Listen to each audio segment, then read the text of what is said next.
welcome back to my channel. Thank you so much for watching. For today's tutorial, I just wanted to go back into basics and show you what you should do and what you should not do when you're applying eyeshadow.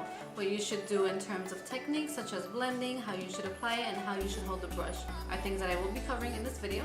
So if you'd like to see how to get this look and the proper way to blend and apply eyeshadow, don't forget to subscribe down below, hit the notification bell, and keep on watching.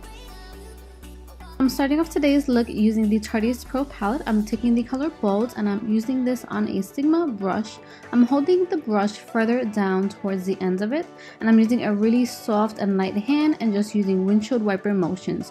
You want to be really soft and delicate. You do not want to press the powder onto your eye just like this and be really harsh, because it's going to hurt your eye and it's going to apply the powder a little too aggressively.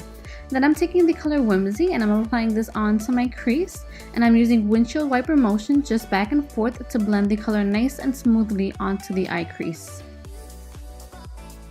Once it's nicely blended, then I'm just going to take it further down and meet the corner of my eye, and this will create this nice V shape on the outer edge of the eye. What you don't want to do is you don't want to pounce the color onto the eyelid and just be really aggressive with it. This is going to leave really harsh lines and it's not going to look all that flattering. This can be fixable if you do blend it out. However, you don't want to do this and just leave it there. That is not a good look. Then I'm taking the color Mod, this nice beautiful pink mauve shade, and I'm applying this right onto the crease. You want to ensure that you're applying this directly onto your crease, not higher, not lower. That way you get a nice blend of colors. And again, use a soft hand and windshield wiper motions. Please avoid packing on too much color onto your brush and then applying it onto your lid. As you can see, I'm not applying it on the correct area, I'm just applying it onto my lid.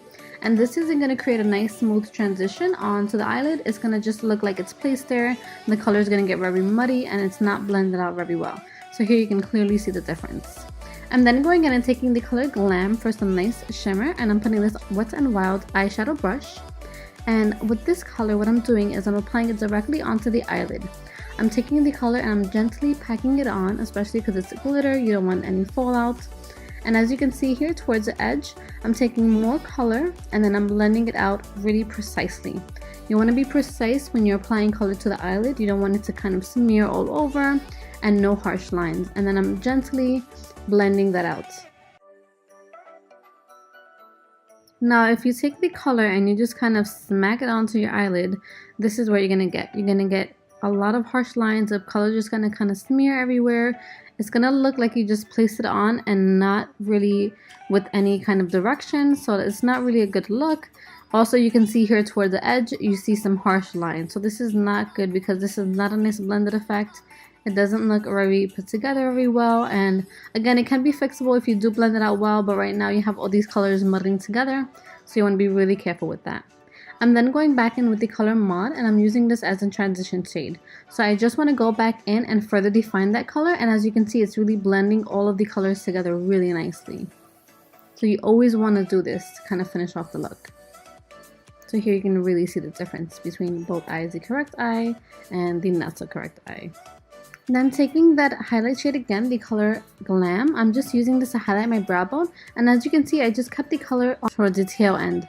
You do not want to apply it to the tail end and then bring it downward towards the crease and all towards the front of the brow as well.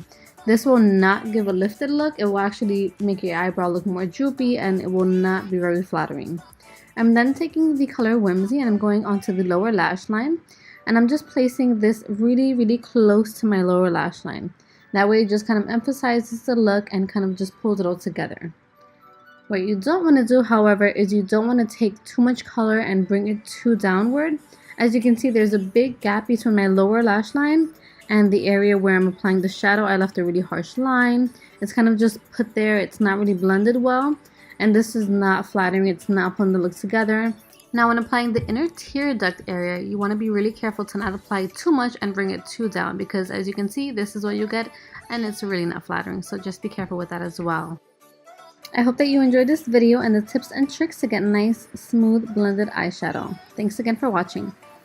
Thank you so much for watching. I hope that you enjoyed this video and my tips and techniques as well. If you did, please don't forget to subscribe down below, hit the notification bell, that way you can be notified as to when I'm uploading new videos, and remember to always create a life that you love.